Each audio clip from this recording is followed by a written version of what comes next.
엄마, 나 괜히 군인이 된 걸까 봐. 다 나 때문이라고 해. 이 절망적인 고백 뒤에 숨겨진 진실은 무엇일까요? 강원도 산골 부대에서 벌어진 작은 실수 하나가 어떻게 한 여군의 인생을 송두리째 흔들어 놓았을까요? 그리고 엄마의 침묵 속에 담긴 깊은 사랑은 과연 딸에게 어떤 용기를 주었을까요? 구독, 좋아요 버튼을 꾹 눌러주시면 건강하고 만수무강하실 겁니다. 지금 바로 시작하겠습니다. 강원도 화천, 해발 700m 산골짜기에 자리한 육군 제7통신대대. 이른 새벽 5시, 아직 어둠이 채 걷히지 않은 부대 안에서 김유리 중사가 홀로 통신실로 향하고 있었습니다. 26의 나이, 결혼한 지 이제 겨우 1년이 된 그녀에게 이곳은 여전히 낯설고 버거운 공간이었죠. 유리의 발걸음이 복도를 울리며 지나갈 때마다 지나치는 병사들의 시선이 따라왔습니다. 어떤 이는 호기심 어린 눈빛으로, 어떤 이는 은근한 의구심을 담아 바라보았죠. 이 부대에 여성 부사관이 배치된 건 유리가 처음이었거든요. 그녀 역시 그 사실을 모르지 않았습니다. 매일 아침 거울을 보며 스스로에게 다짐했죠. 절대 실수하면 안 된다고, 남자들보다 더 완벽해야 한다고 말입니다. 통신실 문 앞에 다다른 유리는 잠시 멈춰 섰습니다.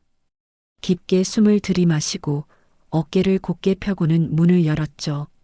안에는 이미 박상병과 최일병이 야간 근무를 서고 있었습니다. 그들은 유리를 보자 어색하게 인사를 건넸어요. 중사님, 수고하십니다. 유리는 정중하게 답례하며 자리에 앉았습니다. 통신 장비들이 희미한 불빛을 내며 깜빡이는 가운데 그녀는 오늘 밤도 무사히 지나가기를 속으로 빌었죠. 하지만 공기 중에는 묘한 긴장감이 감돌고 있었습니다. 최근 다른 부대에서 발생한 허위 보고 사건 때문에 전 부대가 예민해진 상태였거든요.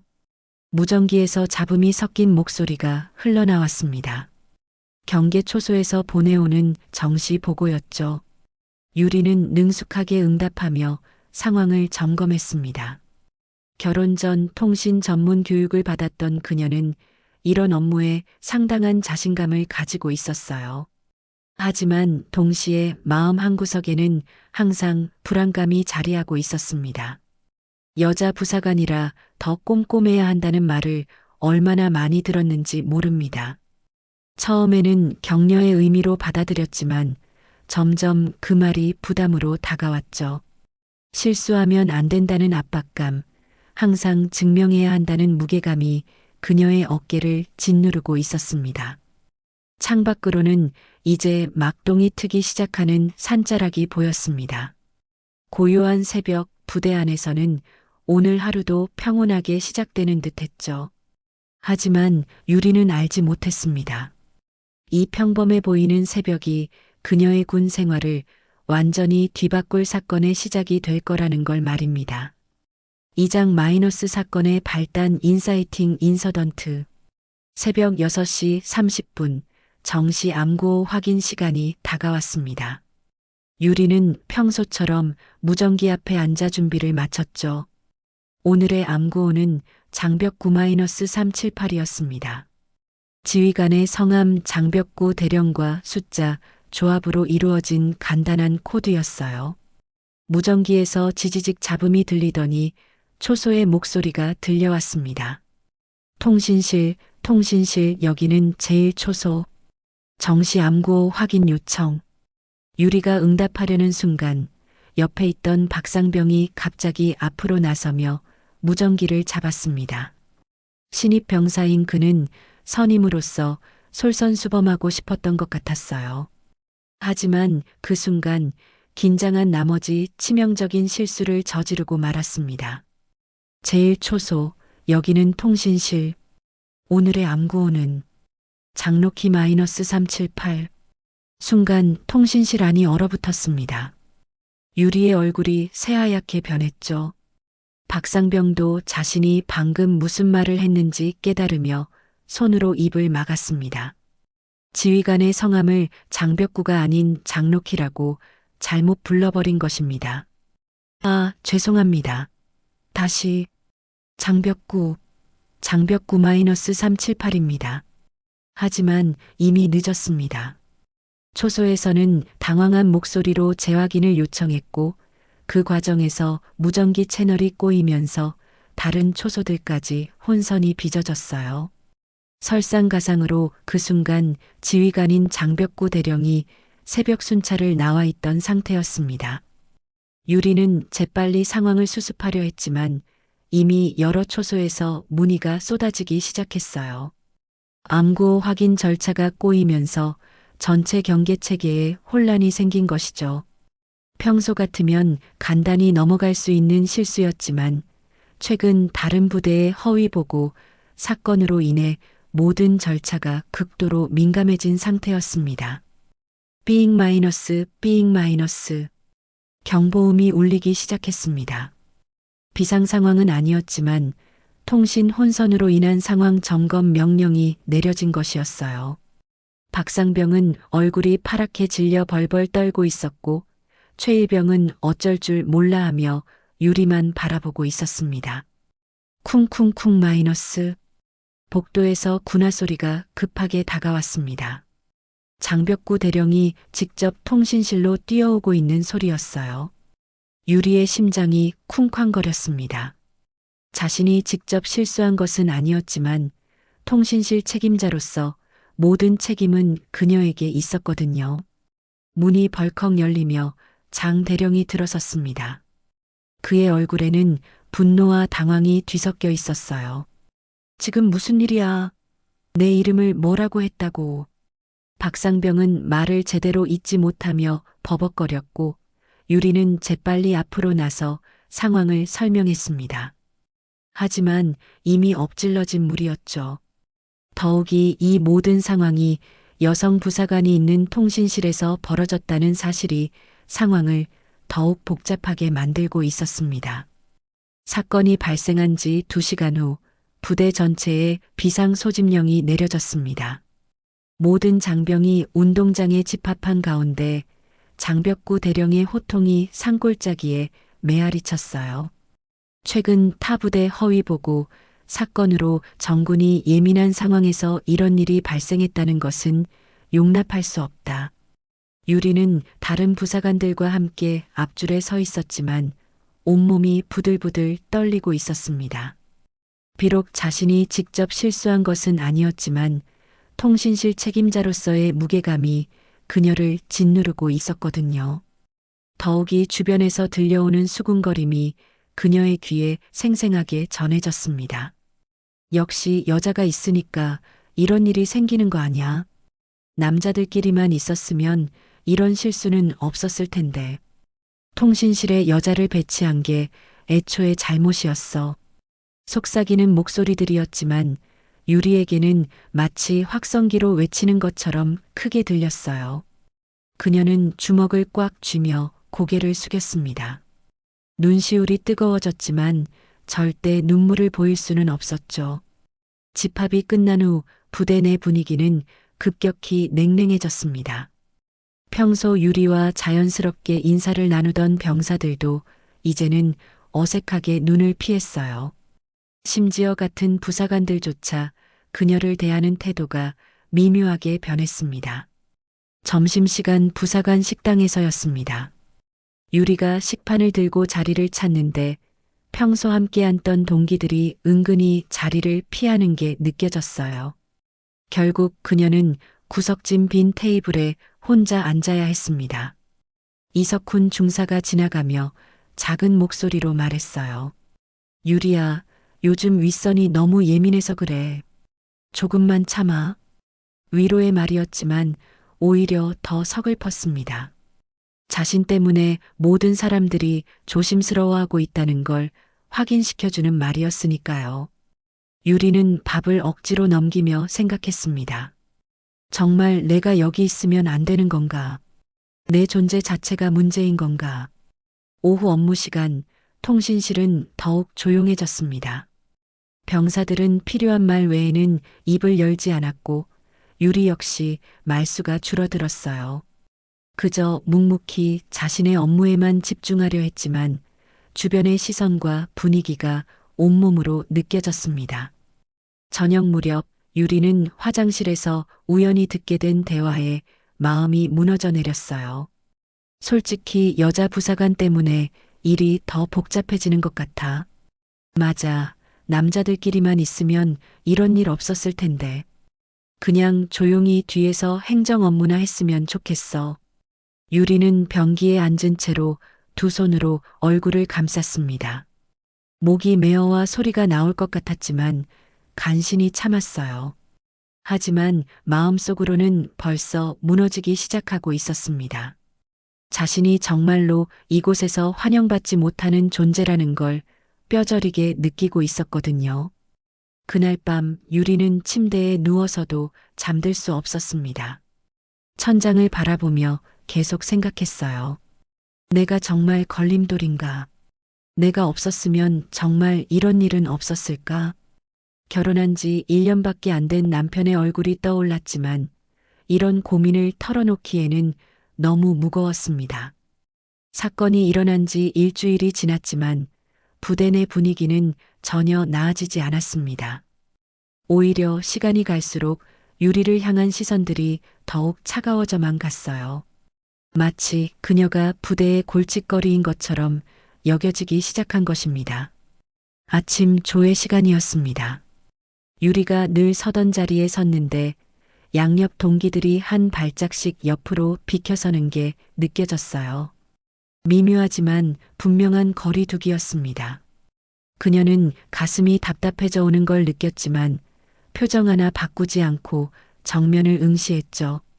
조회가 끝나고 각자 업무지로 향할 때였습니다. 평소 함께 걸으며 이런저런 이야기를 나누던 동기 중사들이 이제는 먼저 앞서가거나 뒤에서 천천히 따라왔어요. 자연스럽게 유리 혼자 걷게 되는 상황이 만들어졌습니다. 통신실에서도 상황은 마찬가지였습니다. 병사들은 업무상 필요한 말 외에는 유리와 대화를 나누려 하지 않았어요. 예전에는 가끔 농담도 주고받고 고향 이야기도 나누곤 했는데 이제는 그런 여유가 완전히 사라져버렸습니다. 점심시간 유리는 또다시 혼자 식사를 해야 했습니다. 식당 한 구석에 앉아 밥을 먹는데 멀리서 들려오는 대화가 귀에 박혔어요. 요즘 통신실 분위기 어때? 글쎄, 뭔가 어색하더라고. 여자 중사님 때문에 다들 조심스러워하는 것 같아. 그러게, 원래 남자들끼리만 있을 때가 편했는데. 유리는 젓가락을 든 손이 떨리는 걸 느꼈습니다. 밥알이 목으로 넘어가지 않았어요. 그녀는 식판을 들고 자리에서 일어났지만 밥은 반도 먹지 못한 상태였습니다. 오후 업무 중에는 더욱 직접적인 상황을 마주해야 했어요. 통신 장비 점검을 위해 다른 부서와 협조가 필요했는데 상대방이 노골적으로 불쾌한 기색을 드러냈습니다. 또 통신실에서 문제 생긴 거야? 요즘 거기 관리가 제대로 안 되는 것 같은데. 분명히 유리를 겨냥한 말이었습니다. 그녀는 최대한 침착하게 업무를 처리했지만 속으로는 분노와 서러움이 뒤섞여 끓어오르고 있었어요. 저녁 시간 유리는 홀로 부대 뒷산 산책로를 걸었습니다. 평소 다른 부사관들과 함께 운동하던 시간이었지만 이제는 혼자 있는 게 더 편했어요. 차라리 외로움이 따가운 시선보다는 나았습니다. 산책로에서 내려다본 부대는 평화로워 보였습니다. 하지만 그 평화로운 풍경 속에서 자신만 혼자 떨어져 있는 것 같았어요. 유리는 나무에 기대어 서서 깊은 한숨을 내쉬었습니다. 내가 정말 걸림돌인가? 내가 여기 있으면 안 되는 건가? 바람이 불어와 그녀의 머리카락을 흩날렸습니다. 멀리서 들려오는 부대의 일과 종료 나팔 소리가 유난히 쓸쓸하게 느껴졌어요. 유리는 이제 한계점에 다다르고 있었습니다. 더 이상 혼자서는 견딜 수 없을 것 같았거든요.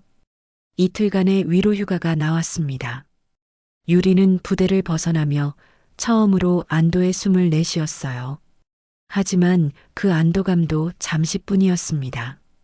집으로 향하는 버스 안에서도 부대에서의 일들이 머릿속을 떠나지 않았거든요. 서울 변두리 작은 연립주택에 도착한 유리를 엄마가 반갑게 맞아주었습니다. 오랜만에 보는 딸의 얼굴이 많이 야위어 보인다며 걱정스러운 눈빛을 보내셨어요. 우리 딸 많이 힘들었지? 얼굴이 이렇게 헬쑥해져서. 괜찮아요, 엄마. 그냥 좀 바쁘게 지내서 그래요. 유리는 애써 밝은 척했지만 엄마의 눈에는 딸의 깊은 상처가 고스란히 보였습니다. 하지만 묻지 않으셨어요. 딸이 스스로 말할 때까지 기다려주는 게 엄마의 방식이었거든요. 저녁 식사를 마친 후 유리는 자신의 방에 들어가 군복을 정리하고 있었습니다. 그때 엄마가 따뜻한 차를 가지고 들어오셨어요. 모녀는 한동안 말없이 차를 마시며 앉아 있었습니다.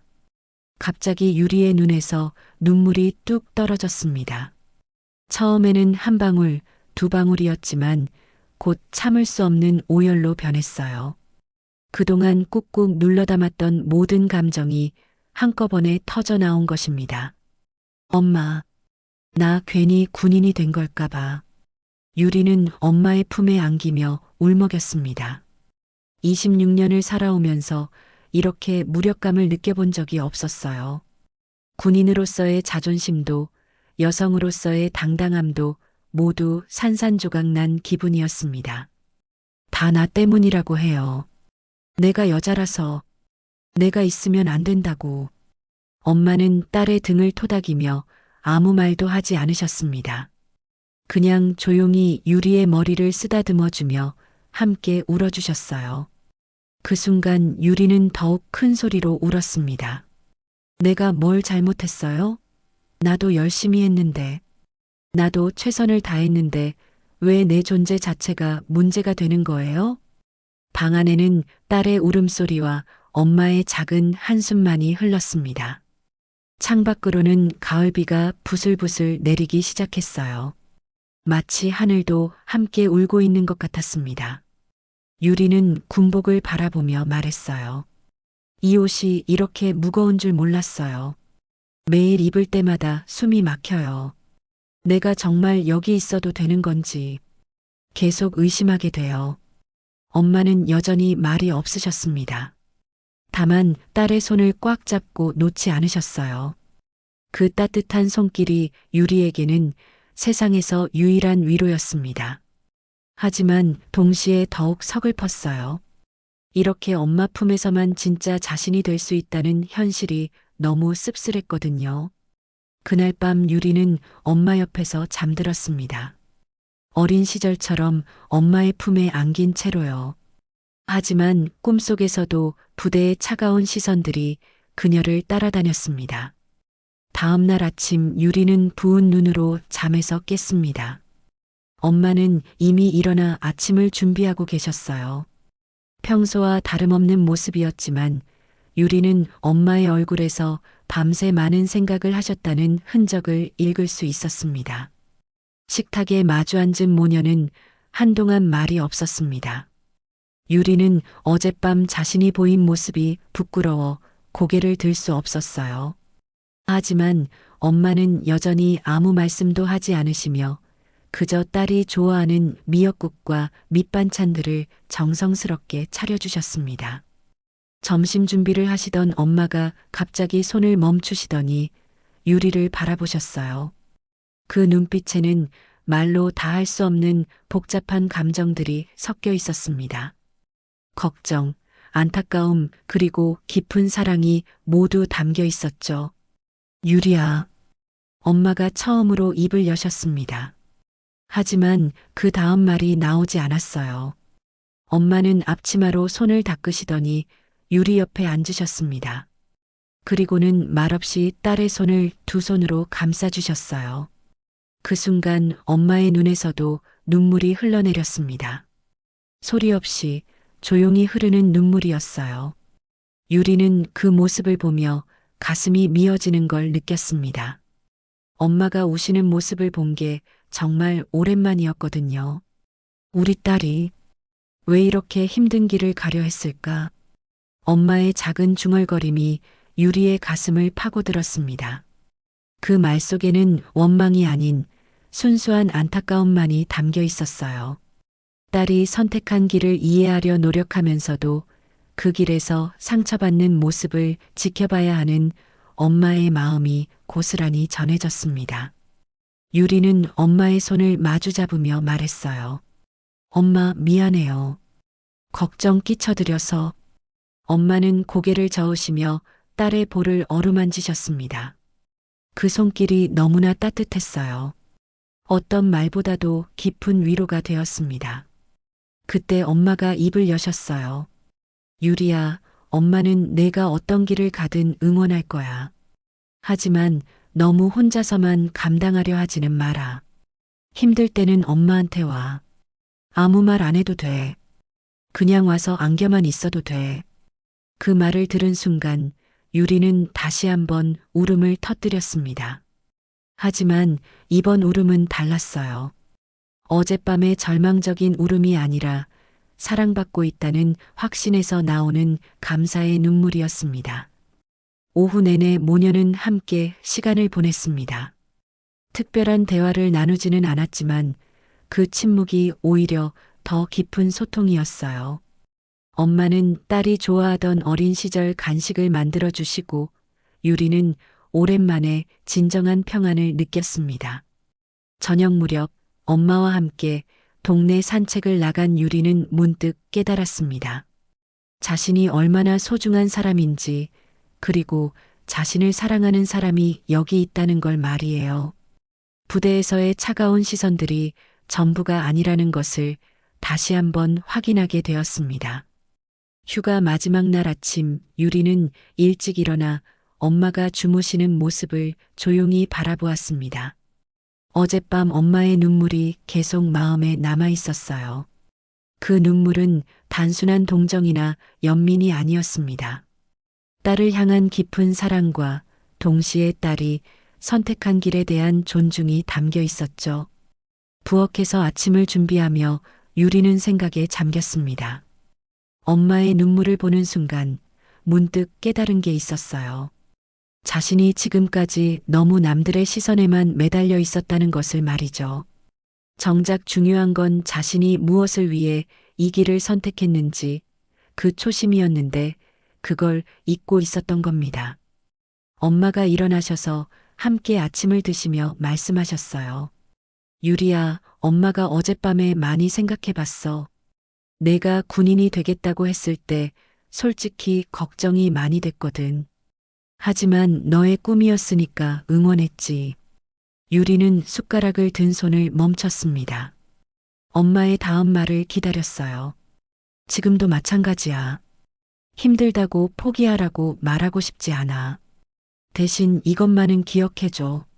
내가 약해지는 순간 진짜로 그들 말이 맞다고 인정하는 거야. 그 말이 유리의 가슴을 강하게 울렸습니다. 맞았어요.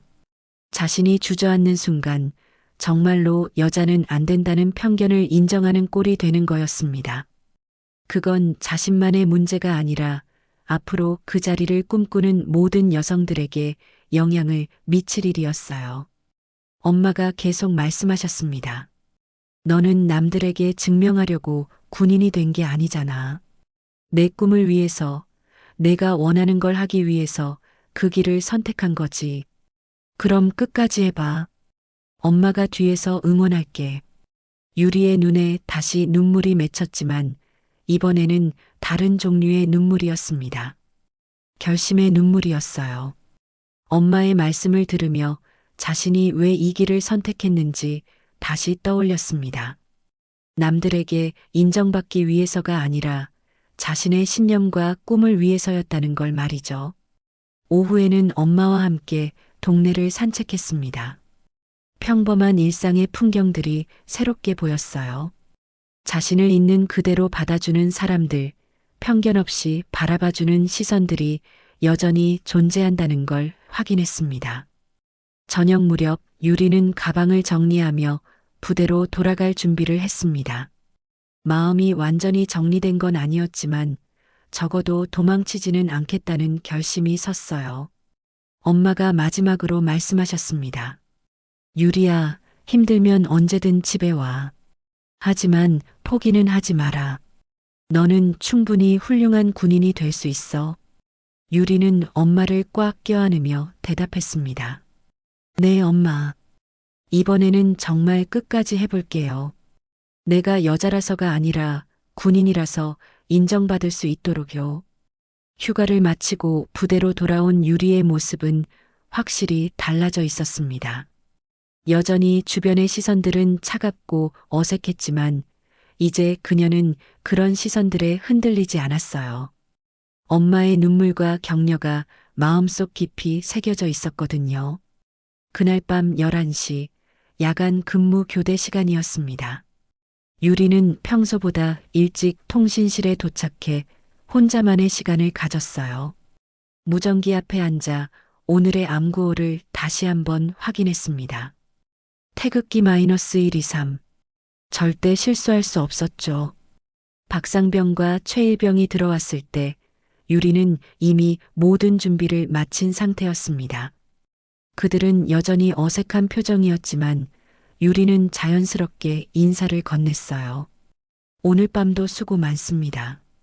함께 열심히 해봅시다.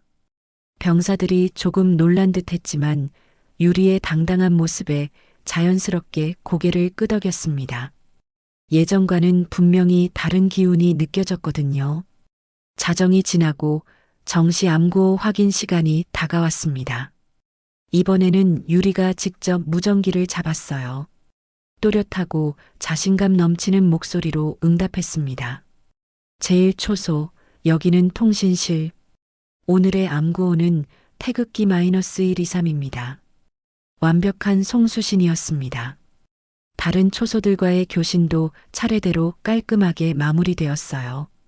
박상병과 최일병이 안도의 표정을 지었습니다. 업무가 일단락된 후 유리는 혼자 암구호 절차를 반복해서 연습했습니다. 한 번, 두 번, 세 번. 완벽해질 때까지 계속 반복했어요. 이제는 그 누구도 자신을 탓할 수 없을 만큼 완벽하게 만들어야겠다고 다짐했습니다. 새벽 4시 교대 시간이 다가오자 유리는 일지를 정리하며 생각했어요. 엄마, 나 여기서 끝까지 버틸 거예요. 내가 여자라서가 아니라 군인이라서 인정받을 거예요. 통신실 창밖으로는 이제 막동이 트기 시작하는 산자락이 보였습니다. 어제와 같은 풍경이었지만 유리에게는 완전히 다르게 느껴졌어요. 더 이상 피해야 할 곳이 아니라 자신이 정복해야 할 무대로 보였습니다. 다음 날부터 유리는 누구보다 일찍 출근하고 늦게 퇴근했습니다. 통신 장비 매뉴얼을 다시 공부하고 암구 절차를 완벽하게 숙지했어요. 실수할 여지를 아예 만들지 않겠다는 각오였습니다. 시간이 흐르면서 변화가 일어나기 시작했습니다. 유리의 완벽한 업무 처리와 프로페셔널한 자세를 본 병사들이 조금씩 인정하기 시작한 것이죠. 여전히 완전히 받아들여진 건 아니었지만 적어도 무시당하지는 않게 되었습니다. 어느 날 밤 유리는 통신실에서 혼자 근무를 서며 엄마께 마음속으로 말했어요. 엄마, 아직 갈 길이 멀지만 저는 포기하지 않을 거예요. 엄마가 흘려주신 그 눈물을 헛되이 하지 않겠어요. 창밖 별빛이 통신실을 은은하게 비추고 있었습니다. 길고 고단한 밤이었지만 유리는 더 이상 혼자가 아니었어요. 엄마의 사랑과 자신에 대한 믿음이 함께하고 있었거든요. 그리고 그것만으로도 충분했습니다.